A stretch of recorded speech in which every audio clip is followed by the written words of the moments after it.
We want to declare today that giving in the Anglican Church will not be announced. Just give as God directs you to give.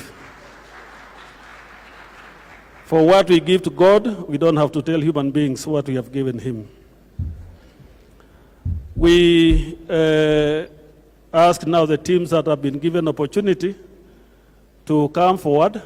The rest will be giving in the tents and in the boxes that are designated. When the time comes for acknowledging all those who have come, we will do that.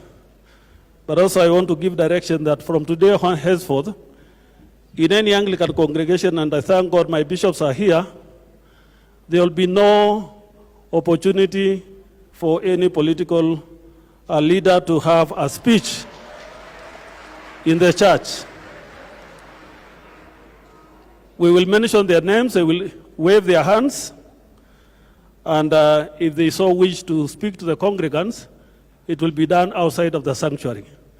Not only today, but in all our dioceses and in all our churches. May God bless you.